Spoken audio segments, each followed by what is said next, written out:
Bonjour et bienvenue sur Isa, alchimiste de l'âme. Je suis heureuse de te retrouver aujourd'hui. On va parler des énergies de 2023 puisque nous sommes déjà en décembre et cette année 2023 arrive à grands pas.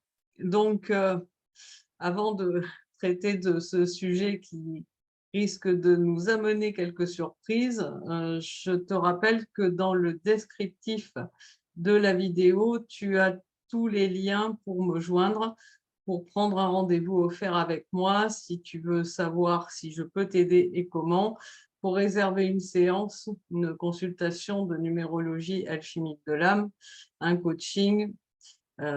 Voilà, donc n'hésite pas à me faire tes commentaires sur cette vidéo, surtout. Je tiens à ce que cette chaîne soit un instrument de partage entre nous. Et puis, merci pour tes likes, merci pour partager la chaîne avec les personnes que tu penses qu'elle peut aider.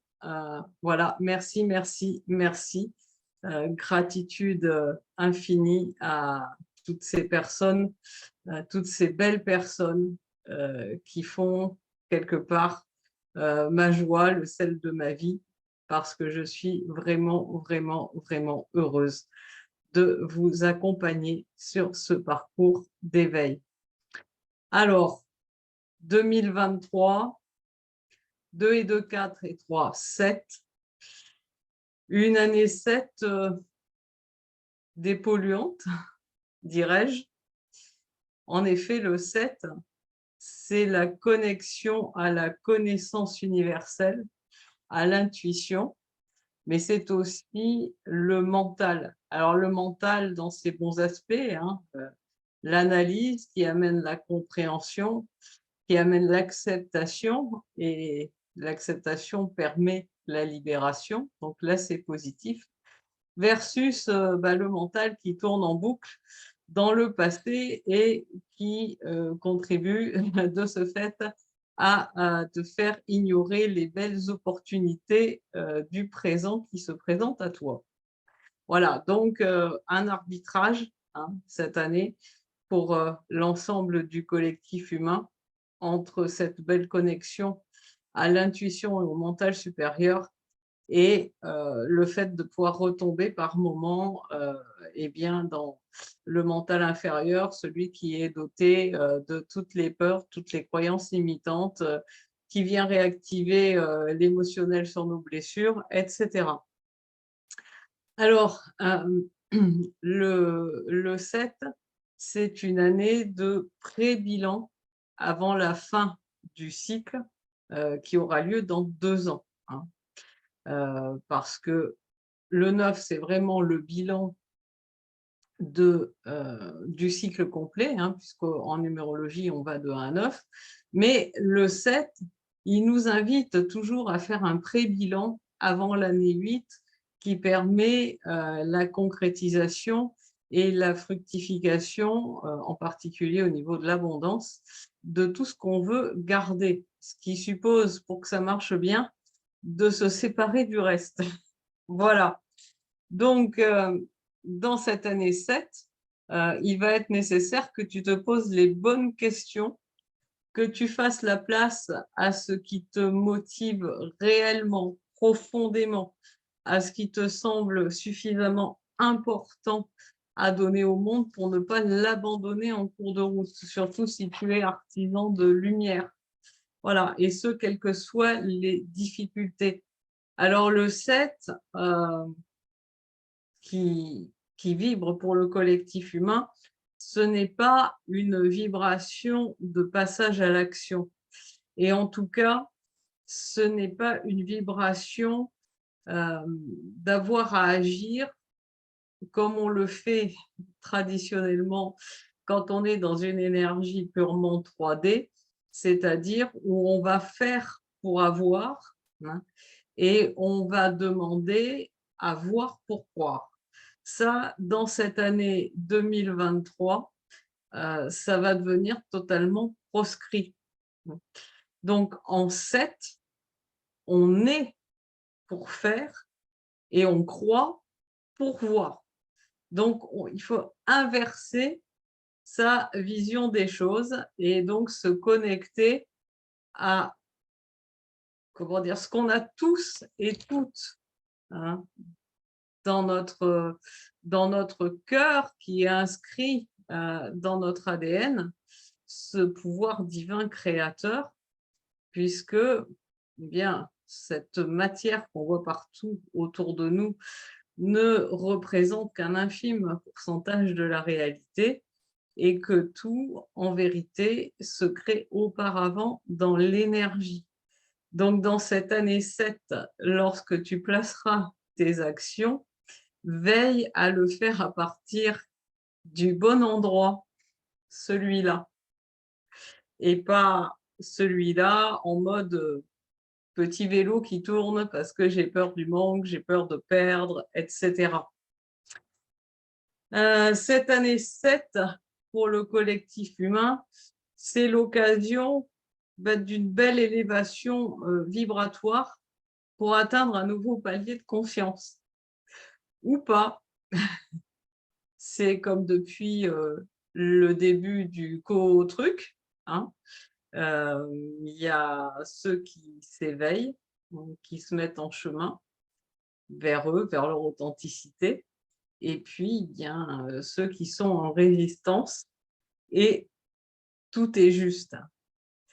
L'année 7, elle invite aussi chacun dans le collectif humain à s'intérioriser, s'écouter davantage, quitte à s'isoler parfois, hein, pour faire le point sur ces différentes sphères de vie, hein.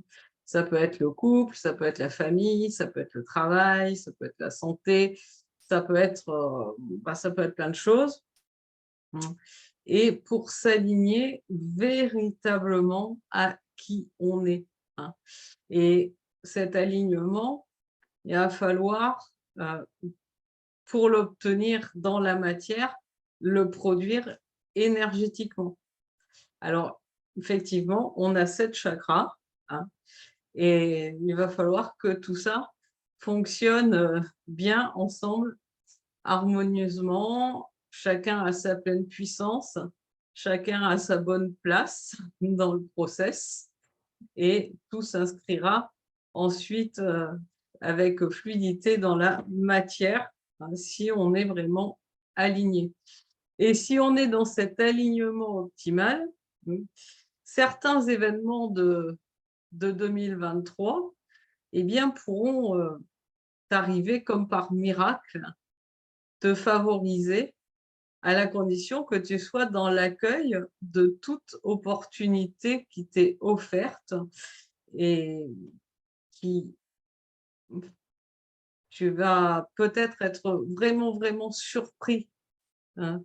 C'est quelque chose qui peut t'arriver, auquel tu n'avais absolument pas pensé. Pour autant, il faudra le voir et le saisir. Donc ça suppose de ne pas être le nez dans le guidon et pas être à tourner en boucle dans le mental. Voilà. Alors dans cette année 7, hein, bien sûr, le 7, c'est aussi la symbolique de la solitude, et parfois tu pourras ressentir un sentiment de solitude, et peut-être même quand tu es au milieu de plein de monde, parce que je ressens que peut-être la différence vibratoire entre certaines personnes va s'accentuer, et ça peut se produire dans ton entourage. Donc, bien, tu sais, hein, laisser partir l'ancien pour accueillir le nouveau. Alors, le 7, hein, dans la vibration du collectif, ça peut être, comment dire, l'année des problèmes heureux pour beaucoup de personnes. Par exemple, la perte d'un emploi que tu n'oses pas abandonner parce que c'est ta sécurité matérielle, enfin, ce que tu penses. et que peut-être, ben voilà, ça va s'arrêter. Ça va s'arrêter pour te permettre de rejoindre ton bon chemin. C'est en ça que c'est un problème heureux. Mais comme tous les cadeaux de ce type, que j'appelle des cadeaux mal emballés, eh bien, au départ, tu vas le percevoir comme un problème, alors que c'est une opportunité. Tu vas peut-être avoir, une rupture dans certaines relations, qu'elles soient amicales, qu'elles soient familiales, heu, qu'elles soient amoureuses et là aussi, tu peux percevoir ça comme un problème pour t'apercevoir après coup qu'en fait, c'était une grande libération et une réelle opportunité. Donc voilà, travaille un petit peu sur le détachement de tout ce à quoi tu es habitué, tout ce à quoi ton mental est habitué et qui lui permet de se sentir en sécurité et remets-le à sa place de bon serviteur et ouvre les yeux sur les belles opportunités qui te seront offertes. Alors, au plan du collectif humain, le 7, c'est aussi, la connaissance universelle, hein. Donc, la lumière qui va inonder, certains pans, de notre vie, aussi bien, au niveau national, international, qu'au niveau personnel. Donc, là aussi, on peut avoir des surprises. Il y a aussi peut-être des personnes que l'on pensait être dans la lumière, qu'on va voir se révéler comme étant de fausses lumières. Et puis, au niveau des responsables, au niveau national, ben, l'année 7, elle peut leur poser un problème. C'est que quand une année vibre en 7, ça veut dire que tout ce qu'on met en place, mmh, en début d'année, on doit être en capacité de le terminer avant la fin de l'année, hein. Donc, dans l'exercice, d'un certain pouvoir, ça complexifie les choses et donc, ça peut être, à notre avantage, à nous. Voilà, ça me fait un petit peu sourire.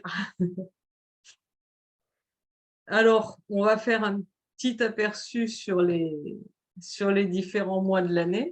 Bien sûr, ça, j'y reviendrai, dans les vidéos, mensuelles, hein, qui donnent l'énergie de chaque mois.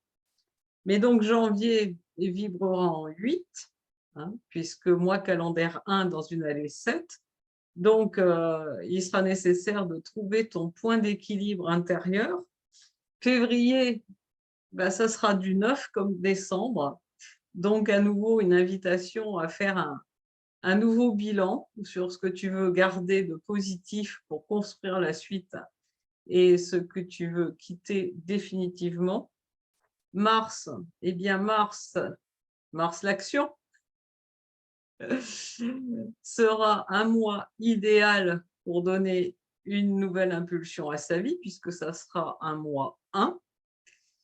Avril, nous aurons un mois 11-2, hein, puisqu'un mois 4 calendaire dans une année 7, ça nous fait du 11, qui nous invitera à encore davantage d'élévation spirituelle et à ouvrir notre canal ciel-terre.